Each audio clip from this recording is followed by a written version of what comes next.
to order. It happens only once every 4 years. Just had to get one joke out of the way. We'll start with our first order of business, which is the approval of the February 22nd minutes. Representative Bernie, have you had a chance to look at the minutes? I have, and it looks like we spelled Rochester Public Schools wrong. Okay, we will correct that.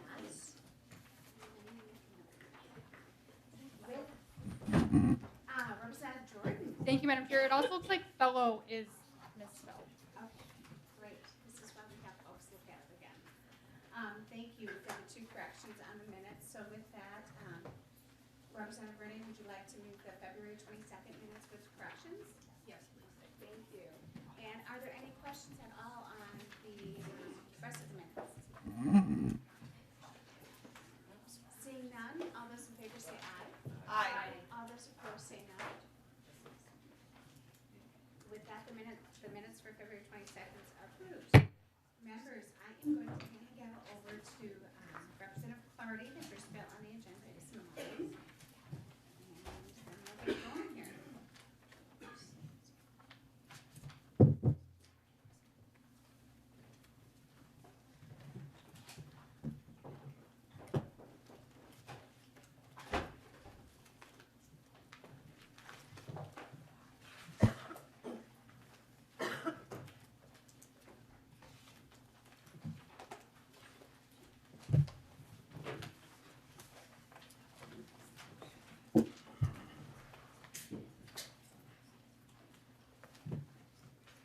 Okay, our next agenda item is House File 3378. Chair Youakim, would you like to move the House File 3378 before the committee with the intention of the bill for possible inclusion in the education finance bill? Yes, thank you, Chair Clardy. I will move House File 3378 in front of the committee. Okay, you may move, or you may present your bill. Thank you, Chair Clardy and committee members. Thank you for hearing House File 3378.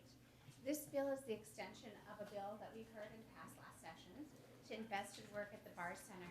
The Bar Center is doing in our schools. As you might remember from the presentation last year, the bar system is recognized as a highly successful way to improve student achievement and the school environment for both educators and students. BAR, which means building assets and reducing risks, achieves results through on-site training, supports aligning a system within its existing school structure, training materials focused on building intentional student-to-student, teacher-to-teacher teacher-to-student relationships, professional development, and coaching. This program is structured to be implemented with the school for over 3 years. So last year we were able to give the Bar Center $5 million to deliver programming for 18 schools. And as you can imagine, there were many more schools that applied to work with the Bar Center than there was money available. In House File 3378, we would invest another $10 million in 2025 one-time money to deliver evidence-based, research-validated programming to 36 more schools across the state.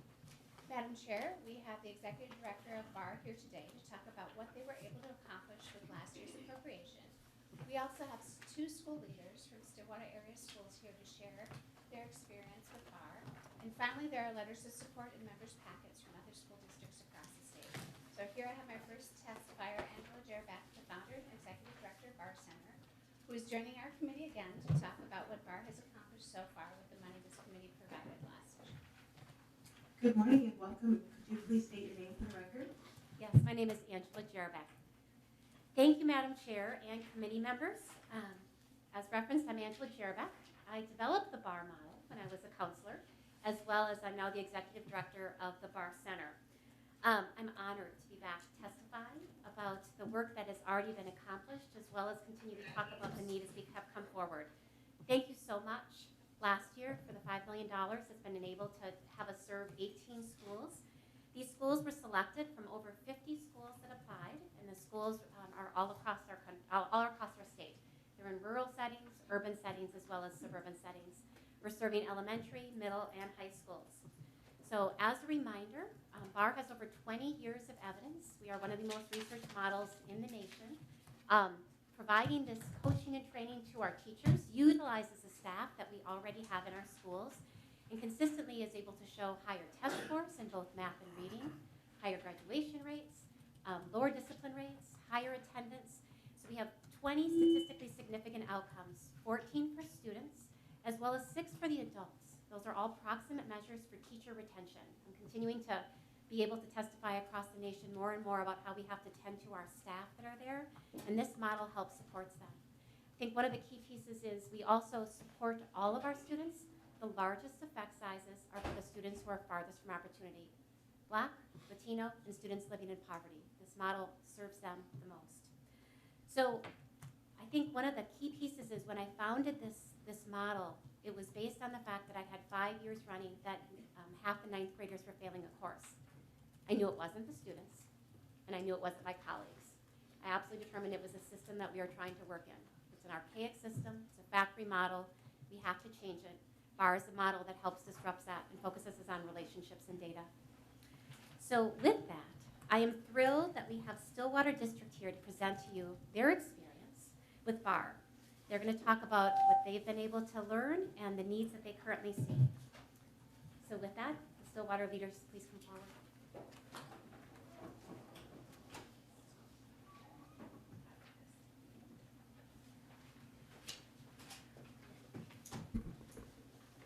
Welcome. As you begin your testimony, would you please state your name? Dawn Waller-Lewick.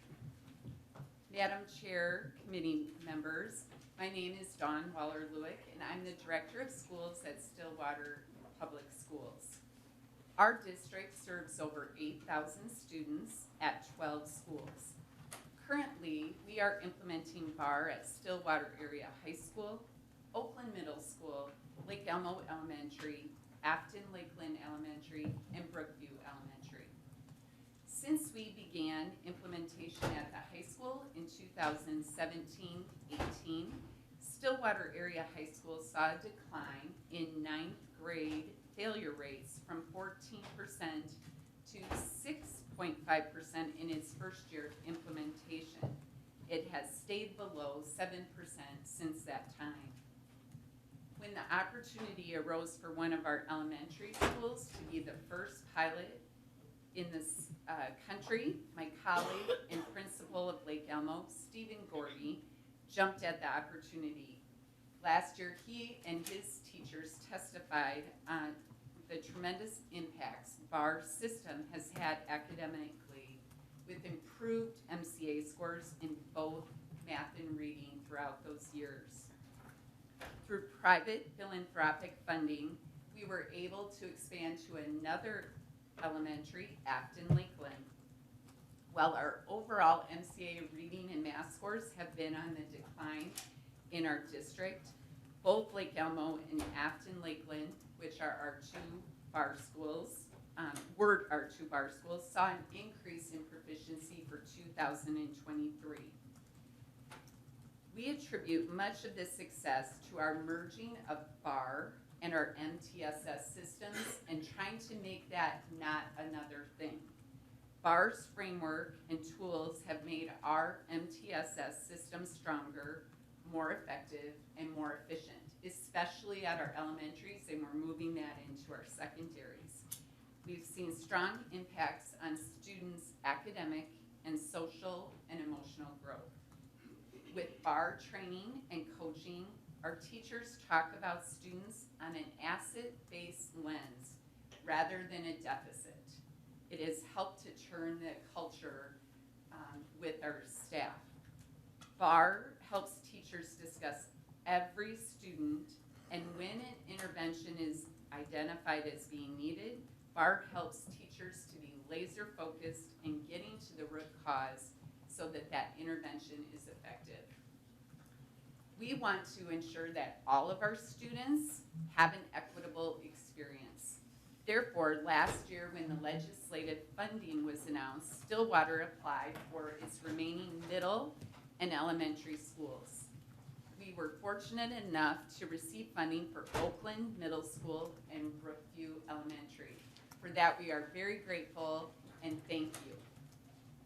We also applied for a NEG grant and received it to implement BAR at Stillwater Middle School because we feel so strongly that both of our middle schools should be equitable for our students. But we still have 4 more elementary schools and we need the state's help. Our bar schools are seeing better test scores, better attendance, better behavior, and better teacher engagement. All of our schools deserve this, as do the other applicants from districts and charters around the state who applied last year and didn't receive funding. We strongly urge you to support this bill. I'd like to now introduce my colleague Melinda Major, principal at Brookview Elementary, to share how BAR is helping her teachers and students. Great, thank you, welcome. Please state your name for the record. Okay, Melinda Major, thank you. Madam Chair, committee members, as stated, my name is Melinda Major, and I'm principal at Brookview Elementary School in Stillwater Area Public Schools. Our school serves over 600 students pre-K through 5, and our student demographics are 48% students of color, 52% white, 12% are multilingual learners, and we have about 30% that would qualify for free-reduced meals. We began our implementation of BAR this school year with funding from the 2023 legislature and are already seeing a shift in how teachers are talking about kids through a strength-based lens. We used to believe we needed to support each student in their learning and growth. We now strongly believe we need to also support our educators' learning and growth as well. BAR does both. Because of BAR, we are seeing immediate results in many areas, such as the way teachers look and review data to support each student in a way that is strengths-based, not only academically, but social emotionally. Within the small and big block BAR meetings, each and every child is supported throughout the school year. The BAR system has been very efficient and effective. Teachers feel it is a valuable use of their time during a very difficult time in education. And this is a system, not just a program. It's making a difference. To give you an example, a student was struggling at our school. Through BAR, it was determined we would set up a collaborative meeting with parents to discuss what barriers might be in place for attendance. We also implemented a daily check-in and check-out with our school social worker, and the student was able to receive reading intervention with our reading intervention teachers. Teachers also receive job-embedded professional development via BAR coaches and facilitators. Just last week, a BAR facilitator was in our classrooms and provided feedback to teachers. It's changing the way we teach and interact within the classroom each and every day and within the school. It's changing the way we look at data and the way we look at students and their needs. With BAR, we also have what's called U Time in every classroom. The last school-wide U Time was called Person of the Year. Every student shared what they wanted to become, and it was strengths-based and powerful. Students want to become doctors, Olympic athletes, the best reader ever, veterinarians, and even the next Taylor Swift. Attendance has increased by 10% this year. There has been an 8% reduction in behavior referrals to our green room. Students and staff are smiling more. BAR has created a positive and empowering culture at our school, and we are just getting started. Thank you again for funding this important work in our school, and I am truly hopeful that my colleagues in the 4 remaining elementary schools within our district and all interested schools across the state can access this system and ensure all of our students can achieve to their full potential in their academic, social, and emotional growth. Thank you. Thank you for your testimony. We have no members of the public that signed up to testify for House File 3378. Are there any questions for House File 3378? Representative Hill? Thank you, Chair, and thank you, Chair Youakim, for bringing this bill forward. Thank you for our visitors from Stillwater Area Schools. Many of you know that when I'm not here, I'm a teacher at Stillwater Area High School, and I do want to just provide a brief endorsement of our program. At Stillwater Area High School, we're a couple of years into this path of becoming a BAR school and now implementing BAR strategies across our entire building. We have a student body of approximately 2,900 students, a couple hundred adults in the mix. We are a small village, and structure and a culture to ensure that every child is known and supported. And I think the shortcut that many folks take, and that I was so naive to believe before I became well versed in bar, is that this is an opportunity to talk about students who are struggling. It is not that we talk about every student. And it's provided us with the opportunity to take a large school structure and make it feel like a small place where everybody's known. So a strong and full-throated endorsement here, and I hope that folks will take a close look at this and get any questions they may have answered. Thank you. Thank you, Representative Hill. Representative Paris Vega. Thank you, Madam Chair, and thank you, Chair Youakim, for just recognizing the importance in delivering this. I want to give a special shout out to our Two River High School students that are tuning in, because this bar program was vocalized and amplified when we took a visit to Two Rivers not too long ago on how important it is for the students to feel valued on how they want to learn and be mentored. So, well, my mic is kind of making quite a bit of noise here, but I want to make some noise for bar, and well done. Thank you. Thank you, Representative Perez Vega. Representative Baker. Thank you, Madam Chair. So thank you to the testifiers. I appreciate you coming. So full disclosure, one of my colleagues wrote a letter of support. Well played to advocate to him to do that. So we have bar in my district, and you can read the principal's testimony, but he speaks positively both in this letter, but just when I'm having personal conversations with him as well. One of the things I appreciate is the asset lens that bar looks at, and looking at all of our students and our staff from an asset standpoint. So that's a positive thing. Really, my concerns about this aren't necessarily with bar, to be very blunt. It's about the choices we make at this table. So we talked about $5 million last year was allocated to bar. It's going, kids are being served through that. Educators are being served. That's great. But it's $5 million less that we had available to flexibly fund our schools.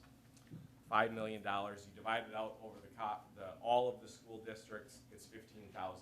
That may not seem like a lot, but that's money. And our districts are scrambling for dollars right now. And every choice that we make at this table that does not give money directly to schools that they determine is less, it's tying their hands. Just from a little bit of context, we allocated about $40 million to nonprofit groups last year. That's about $120,000 that school districts could have had. We could have increased the formula allowance, but we chose not to do this. One of the things that we've heard a lot this session is that we can't reverse 20 years of underfunding in one 2-year term. And while technically I agree with that, but we certainly can't reverse 20 years of underfunding with over 65 mandates, with millions of dollars going to nonprofit groups and increasing the Department of Education budget. So with all due respect to bar, I appreciate the work you're doing, but when we make decisions here at this table, we have limited resources to work with, and we need to be funding our schools and then getting out of the way and allowing them to make decisions. Thank you. Thank you, Representative Baker. Any other questions? Chair Youakim, do you have any final words for the bill? Yes, thank you, Chair Clardy. I just want to thank folks for listening today and for being concerned about our schools. Representative Baker's right. We didn't fill the hole. 20 years of underfunding is hard to fill in 1 year. We filled about a third of it. And there's many different ways to fill that hole and many different ways to meet our students' needs. So this program is not just a program. It is an investment in our students that will improve in how we deliver education. It's not just investing in a system, which is what our formula can do with that average daily membership. Our categoricals do dig down into investing in certain type of kids, but we've created a structure that doesn't always meet every child's needs. And for the money that we're investing in BAR and some of the other programs that help partner with us to meet those child needs, that money comes back to us and results tenfold, and has proven that over time. So that's my hope, that we have those important discussions at this committee table, is how do we begin to invest in our kids and not just a system. So thank you for listening. From pandemic recovery to chronic absenteeism to challenges with student mental health and teacher retention, we all know these are significant issues our districts are facing, and we have work to do, and part of this is that work. We can continue to build on the evidence-based VAR system to successfully address challenges in Minnesota schools. Like I said before, this is one-time funding. A lot of what we need to invest in our schools is ongoing funding, so we can do both, walk and chew gum at the same time. So I just want to thank members again for your attention, and my motion would still be to lay over House File 3378 for possible inclusion in the education finance bill. Thank you, Chair Youakim. So with that, we will be laying over House File 3378 as amended for possible inclusion. Not as amended. For possible inclusion in the education bill. And then I'll now hand back the gavel to Chair Youakim. Thank you, Chair Clardy.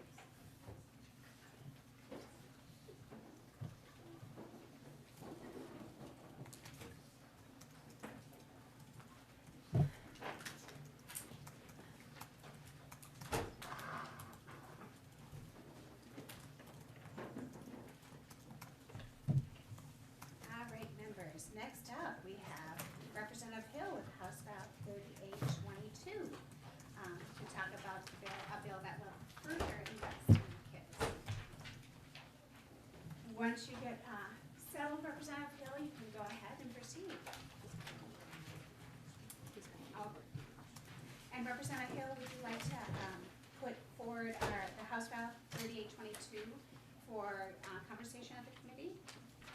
Yes, that would be the motion. Thank you, Chair. Representative Hill puts forward House File 3822. He also has a DE1 amendment to get the bill in the shape the author wishes. Would you like to move that forward? Yes, I'd like to move the DE1, please. Thank you. Representative Hill moves the DE1 amendment before the committee. Why don't you go ahead and just first explain the amendment, since it goes to the entire bill, and toward the end we'll adopt the DE1. We'll adopt the DE1 right now. So members, why don't we go ahead and just adopt DE1 so it gets in shape for the thought who would like to speak about it now? Representative Hill, is that your motion? That is the motion. Thank you, Chair. Thank you, members. Any questions on the DE1 that are quick before we have them explain it? Seeing none, all those in favor say aye. Aye.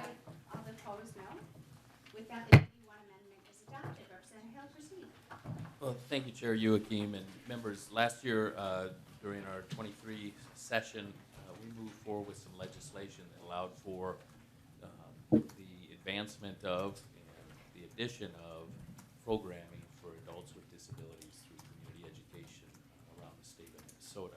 Representative Hill, can you move the microphone just I'm a sorry, tad? excuse me. Thank you. Thank you, Chair. This expanded funding for community education for adults with disabilities was put into place to ensure that districts around the state who had an interest in expanding or offering the initial offering of such programming would have that opportunity. Before this extension, only about 65 school districts were eligible after they had received approval from MDE. With this expansion, we've now recognized that the administrative process to distribute the funding to school districts is in need of an adjustment to ensure that the distribution is available across the state. This House File 3822, clarifies that to receive this funding, school districts must accomplish or take part in the three following steps. Number one, they must review the program with its Community Education Advisory Council every 5 years, must seek feedback from adults with disabilities and other community organizations that provide services for adults with disabilities, and must include program information in its required annual community education report. To share more, I'd like to bring forward our testifier to provide an overview of why this slight modification is necessary to ensure that these programs can move forward in communities throughout Minnesota. I'd like to welcome Mr. Corey Franson, who serves as the Director of Community Education for Elk River Schools provide more perspective. Director Franzen, please state your name for the record and proceed. Corey Franson. Good morning, Chair Youakim and committee members. Appreciate the opportunity to be here today to speak on behalf of the support of the proposed amendments to the Adults with Disabilities Funding Reporting Process as proposed in House File 3822. As Representative Hill referenced, the 2023 legislature made some big changes in the field of community ed, helping us expand our high-quality services to all of the adults with disabilities across the state.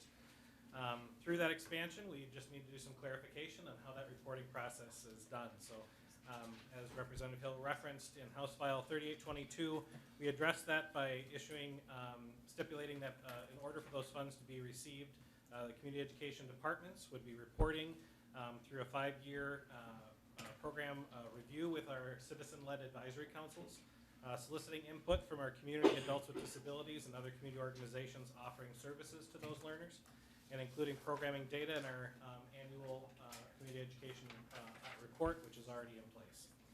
With that, I'm hopeful that the proposed changes to House File 3822 will have the clarity and participation data to help support our adults with disability learners as community eds continue serving our Minnesota lifelong learners. Thank you. Thank you, Director Franzen. With that, members, do we have any questions about the bill as amended? Representative Krisha. Thank you. Thank you, Madam Chair. And just quickly, I noticed, just looking at the DE amendment, we've expanded out some of the requirements in the reporting. Where did that come from, and what was the need for that? Just curious where that came from. Representative Hill. Thank you, Chair Youakim. Thank you for the question, Representative Krisha, Lead Krisha.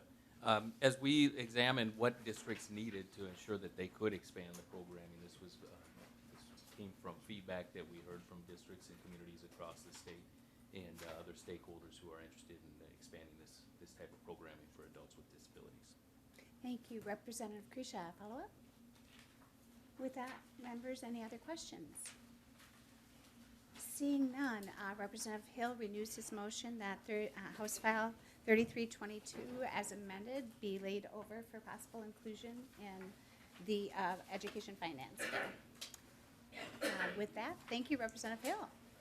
Next up, we have Representative Clardy. We have House File 3998 up first.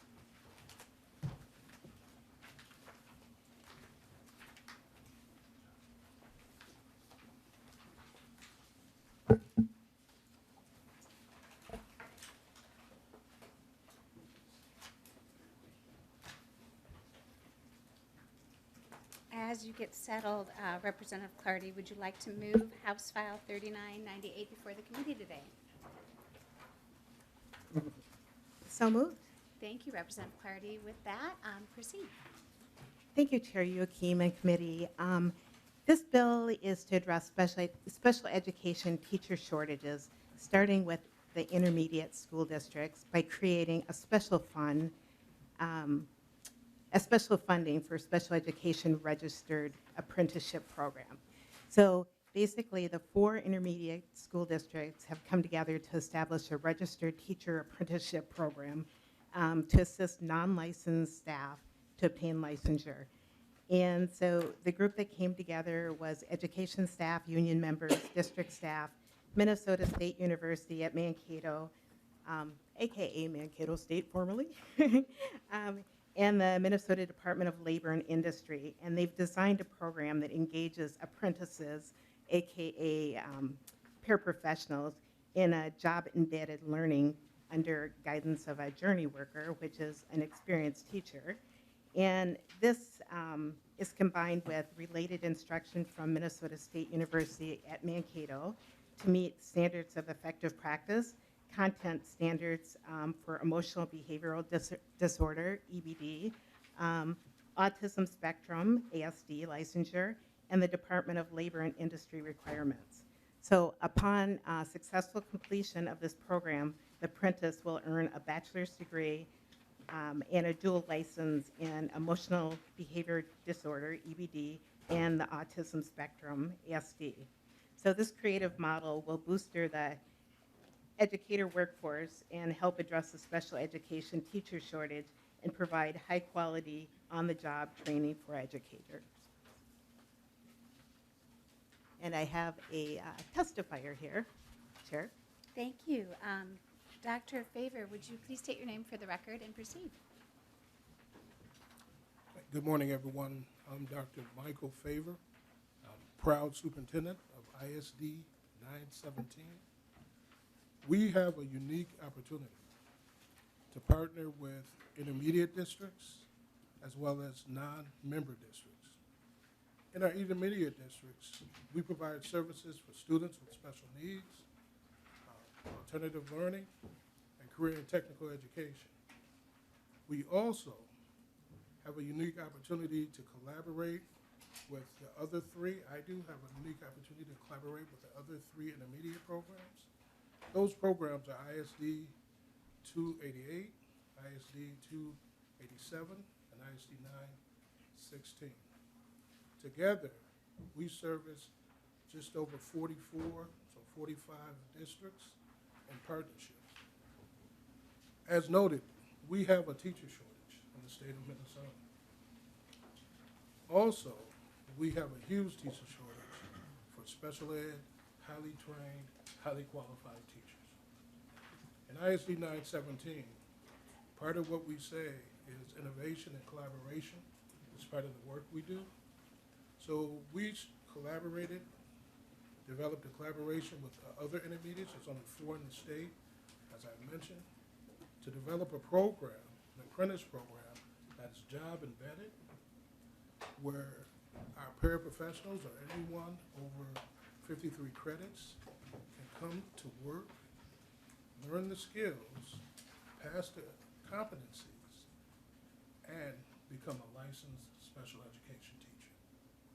The shortages, I'm not sure if you're aware of this, has opted us as intermediates and other districts to start looking at international teachers that are highly qualified.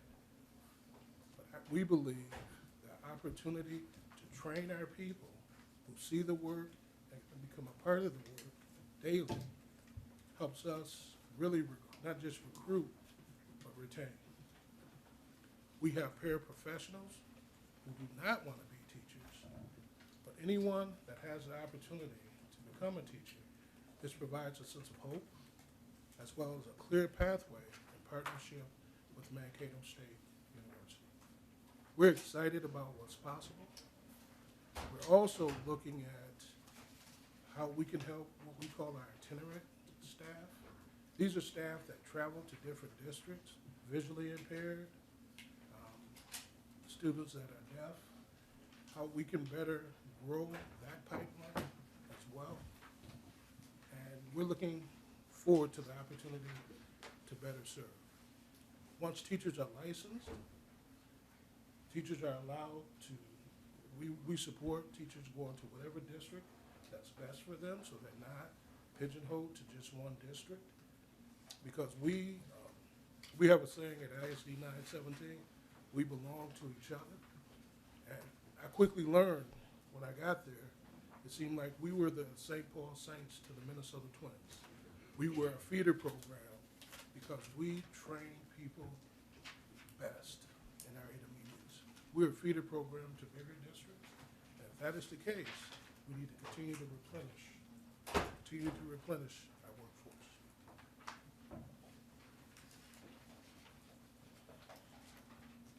Thank you, Dr. Favor.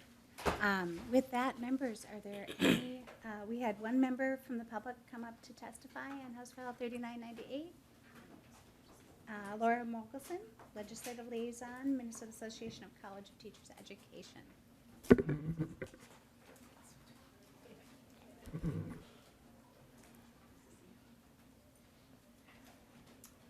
Lauren Mogelson, please state your name for the record and proceed. Thank you. My name is Laura Mogelson, and I am from the Minnesota Association of Colleges of Teacher Education. Thank you, Chair Youakim and members, also Representative Clardy. Thank you for authoring this bill.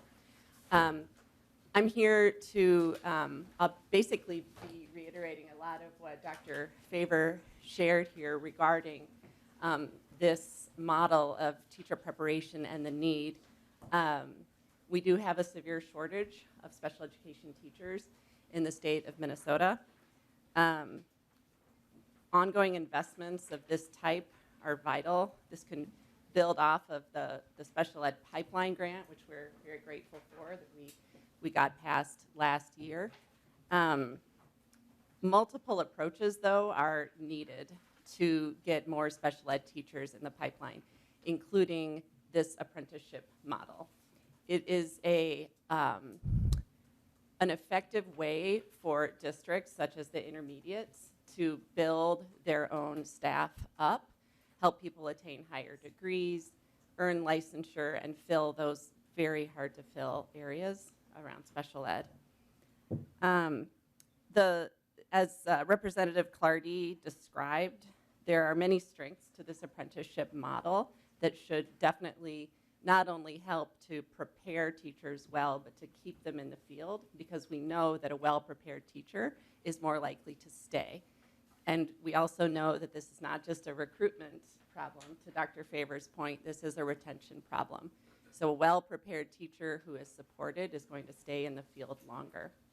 The apprenticeship model is one where the apprentice or teacher candidate or paraprofessional, however we want to refer to them, is mentored and prepared by a more experienced cooperating teacher who is, as the representative described, is called the journey worker in this model. They are also supported in the apprenticeship model, adding value to having a student teacher, because it's a lot of work to have a student teacher, but it can really be helpful to you as a special education teacher if it's an effective mentoring situation, and an apprenticeship model is just that. So as the Association of Colleges of Teacher Education, we are very supportive of this concept broadly, and partner, as in this case with Minnesota State Mankato, partner with districts and with unions as the related instruction provider. These are all new terms with the apprenticeship model. So we would just like to express our support of this and thank the representative for bringing this forward. Thank you, Liaison Mogelson. With that, members, are there any questions from the table? Representative Krisha. Thank you, Madam Chair, and thank you to the bill author and superintendent. Is that correct? Yes, sir. Make sure I get the title on. How do you spell your last name? I want to pronounce it correctly. Favor. Okay, that's easy. Superintendent Favor, thank you. So a couple questions. Thank you for bringing the bill up, Representative Clardy. So we have an appropriation that's going directly to 4 school districts of $250,000. So that accounts for the $1 million. We have $30,000 that I'm assuming must be the 3% fees of the Department of Education. So first of all, to Superintendent Favor, does the $250 cover the costs on your end for this? Dr. Favor. Not totally. Part of the reason is we're also working with our Tier 1 and our Tier 2 teachers to move them towards, again, being more proficient and to better support our Tier 1 and Tier 2. The apprentice teachers are going to need some additional support, and to make sure that people are highly qualified and competent, we want to ensure that, and we need some additional funding to make that happen. Representative Krisha, follow up.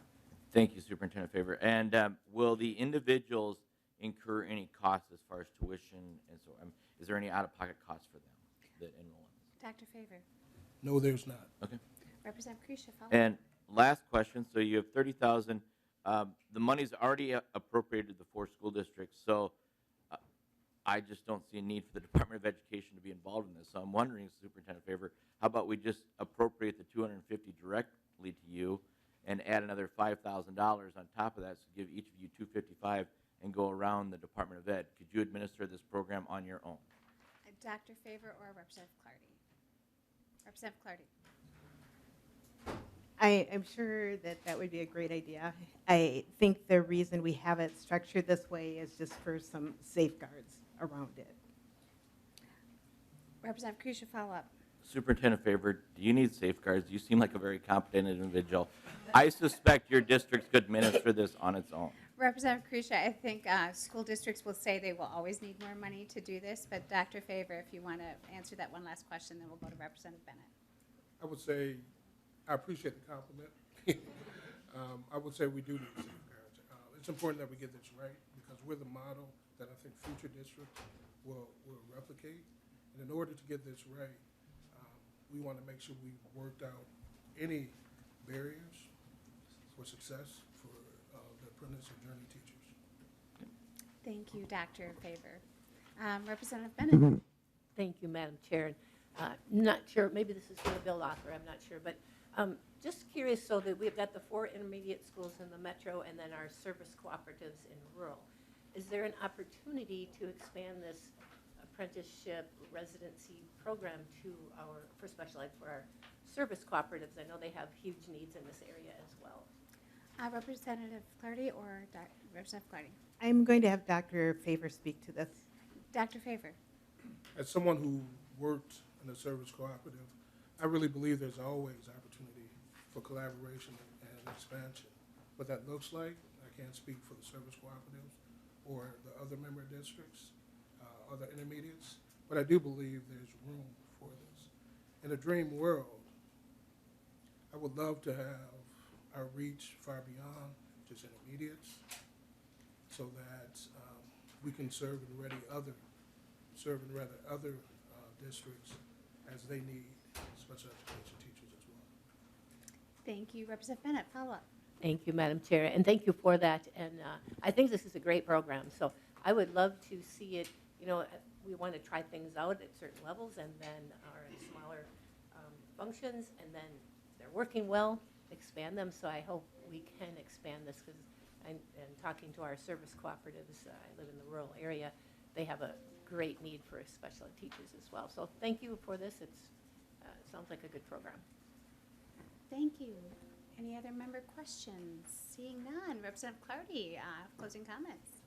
I just wanted to say that I'm really excited about this program. I also went on an alternative program to get my teacher license. The difference was that I already had a bachelor's degree. And working in schools, we see a lot of people that are just, equal to what the teachers are doing in the school, and I'm speaking to myself, that just need that little support financially, and they're, this is the best model, having that, that on-the-job training. So, thank you. Thank you, Representative Clardy. With that, Representative Clardy will renew her motion that House File 3998 be laid over for possible inclusion in education finance bill. And with that, Representative Clardy, stay put and move on to your House File 3360.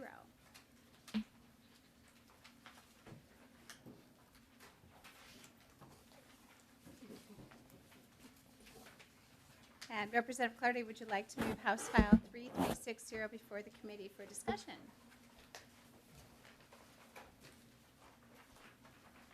Yes, I would. Thank you. Representative Clardy moves House File 3360 before the committee. And Representative Clardy, I understand that you have an A1 amendment. Yes, I do. Thank you. Representative Clardy, would you like to briefly explain the A1 amendment?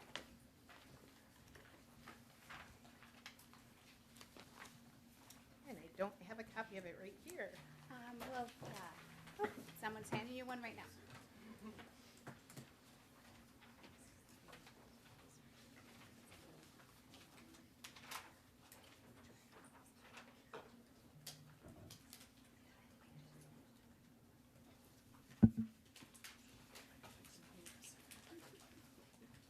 I believe the amendment is a clarification as to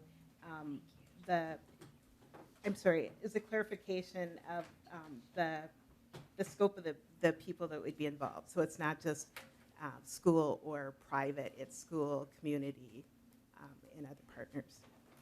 Thank you, Representative Clardy. Any questions on the amendment? Seeing none with that, all those in favor of the A1 amendment, please say aye. Aye. All those opposed, no. The A1 amendment is adopted. Representative Clardy, go ahead and proceed.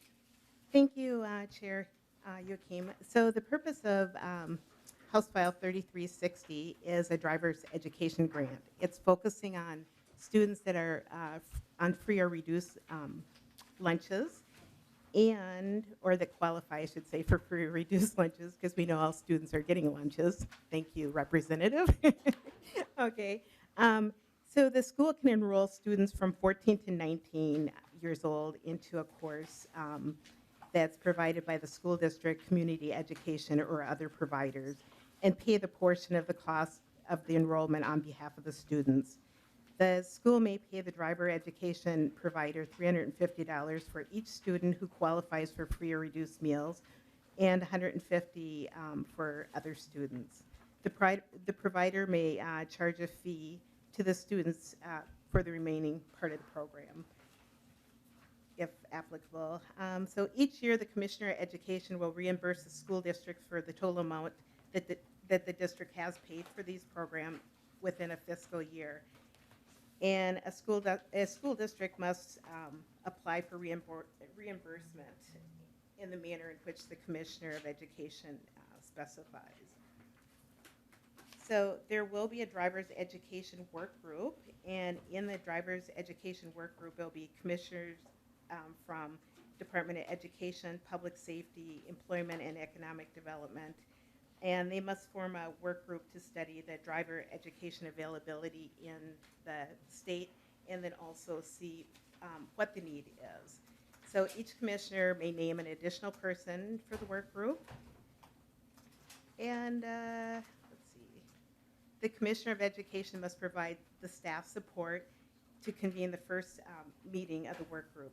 And the work group must study the availability of access to the driver's education courses in Minnesota, analyze the geographic availability of courses, identify barriers for courses and participation for low-income students, and analyze the potential permanent funding source to expand the availability of the driver's education opportunities.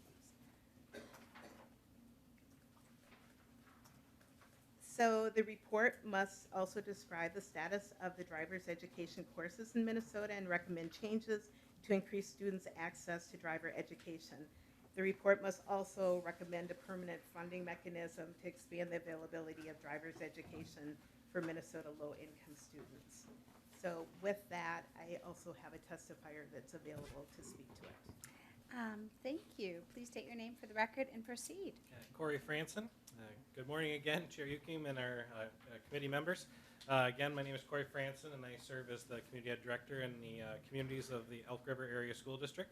I'm here today to share my experience and to support House File 3360, looking at driver's education grants and funding for low-income participants. In my 16 years of experience, driver's education is the most expensive program that we offer through community education. And frequently we receive questions about fee assistance that we are just not able to offer due to our delivery models for the program. So I'm hopeful that through House File 3360 we'll be able to promote access and remove financial barriers for our low-income families to participate in our high-quality driver's education services through our school districts and community education. So I'm happy to answer questions too as a practitioner on how these programs are delivered. Thank you. Thank you, Director Franzen. With that, I think the next testifier we have on the list is Linda Sloan, Executive Director of the Council for Minnesota of African Heritage.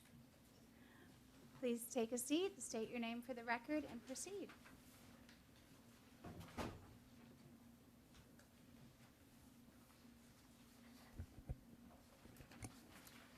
Good morning, Chair Youakim and committee members. Thanks for the opportunity to speak today. My name is Linda Sloan. I am the Executive Director for the Council for Minnesotans of African Heritage, fondly known as CEMA. And I am testifying on behalf of CEMA and one of our community partners, the East Metro Civic Alliance. CEMA was created by the Minnesota legislature to amplify the voices of our constituents, which would be African Americans as well as the African immigrant community. We advise the government on issues that impact our communities, and we support the equitable participation of our constituents in the resources of the state and the economy. First off, let me thank Representative Clardy for bringing House File 3360 forward, and I am asking this committee to support the bill. Income inequality, it shapes access to driver's education and licensed driving. Teens from wealthier households are more likely to participate in driver's education, while teens from low-income families are more likely to be prevented from getting a license because of the cost. This socioeconomic divide disproportionately impacts Black teens and families. And I can tell you, I'm saying this from experience. I am from Chicago, and I got my driver's license paid for while I was in high school. And I know that that would have not been the case if it was not fully funded. Just in closing, access to driver's education can increase one's prospects for enjoying health and wellness, public safety, and upward labor mobility. For many, licensed driving means greater access to better quality jobs. So those jobs like at 3M, Medtronic, and some of those organizations that are in the suburban areas, our students would also be able to access those. It also provides access to housing, healthcare, education, and food resources. The Minnesota economy is best served when our state invests in measures that expand resource opportunities for all, not just for some. HF, House File 3360, is a step in the right direction. I am asking you to please support House File 3360. Thank you for allowing me to speak, and have a good day. Thank you, Executive Director Sloan. Next up, we have some students from Youth Prize, or for people from Youth Prize. I'm sorry, I didn't see titles, so I wasn't sure. Go ahead and state your name for the record and proceed.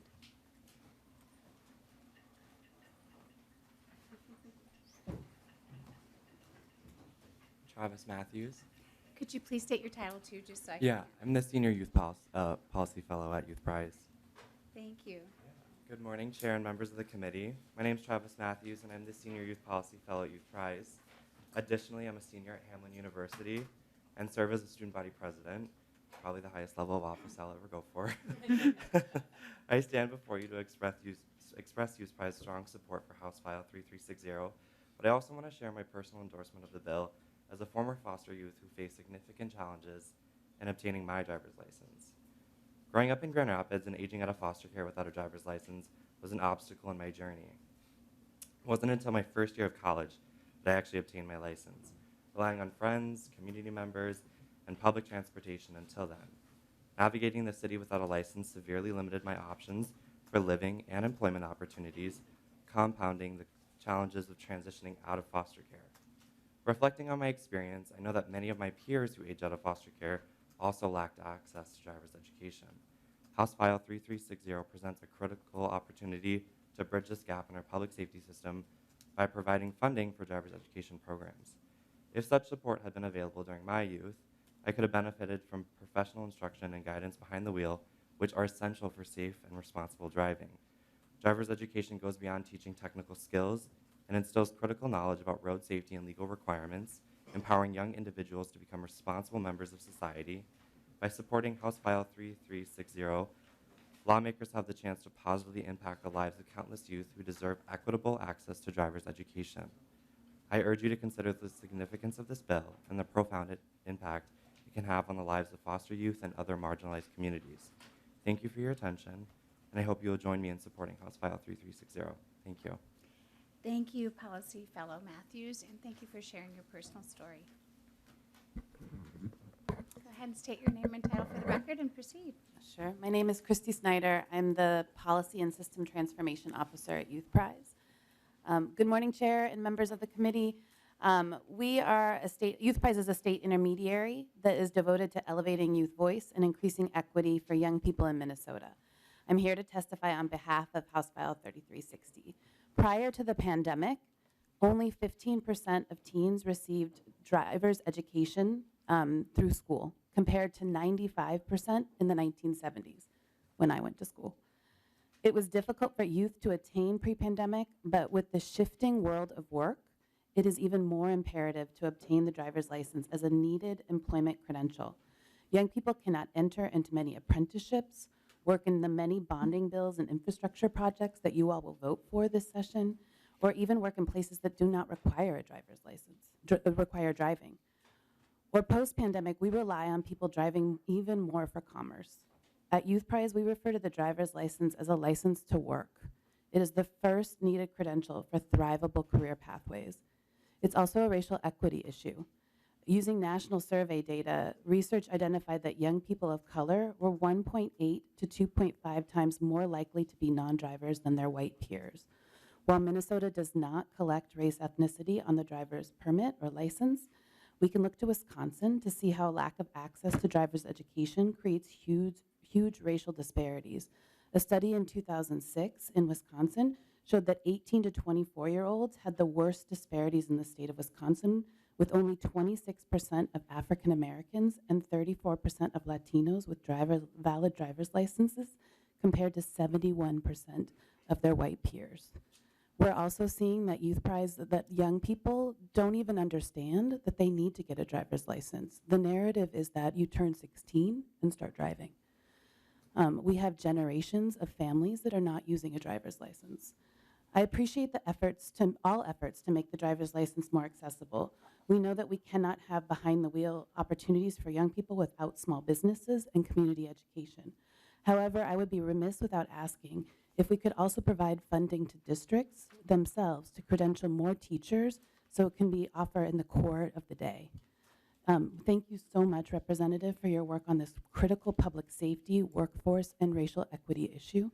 And thank you, Chair and the committee, for considering this, and I hope you do support. Thank you, Manager Snyder. With that, we have up next Pete Hosmer, Driving Education Association.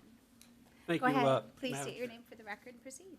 Committee members, my name is Pete Hosmer, and I serve as the Vice President of MIDSIA. Now, MIDSIA is the Minnesota Driver and Traffic Safety Education Association, so it is the professional organization for all driving instructors.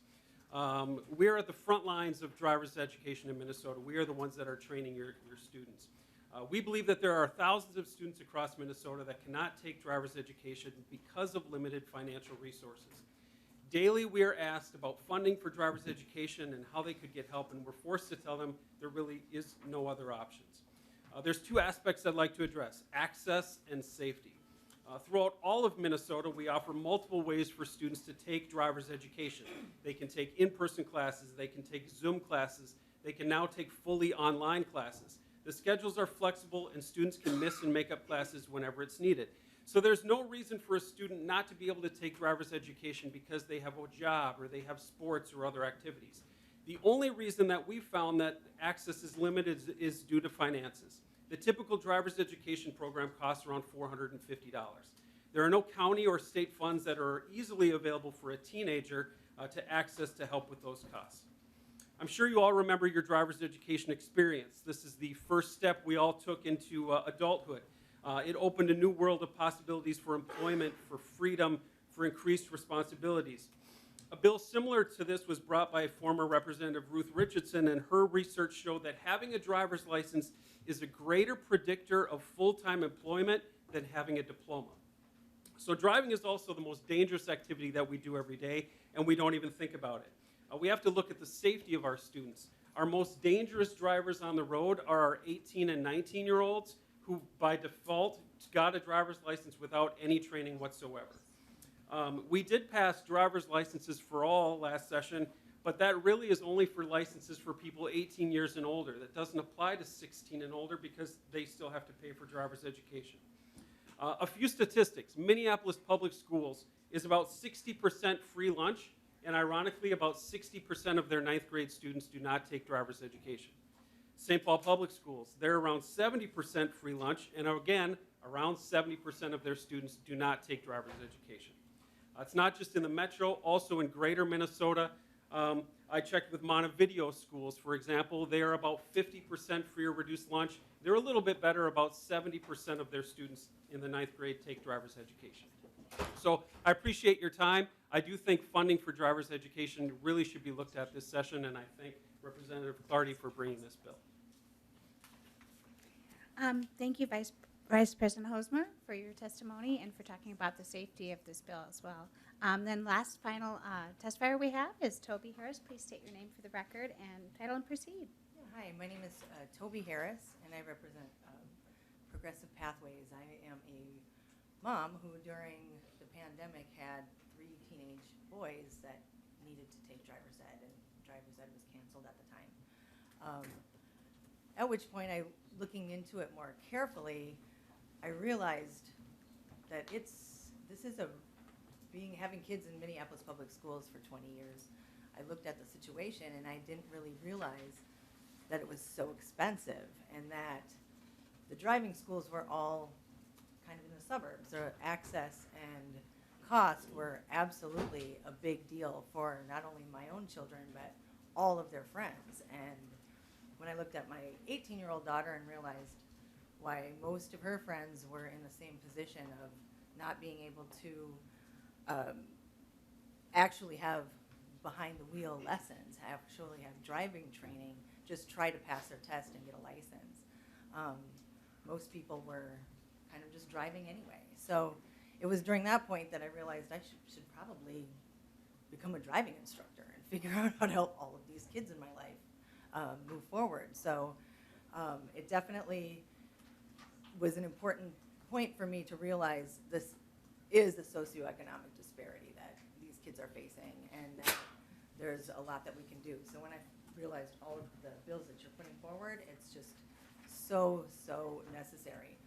I think all of these other testifiers really laid it out well. The access to driver's ed is totally lacking, especially for the kids that are the urban kids that are in the city.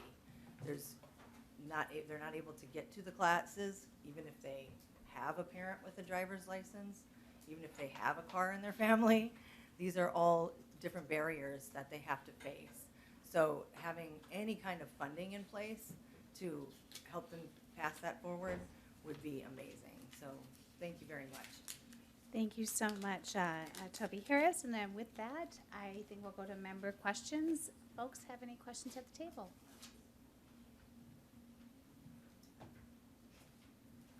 Everybody's very quiet this morning. Representative Sensamira. Yeah, thank you. Thank you, Madam Chair. Thank you, Representative Clardy, for bringing the bill.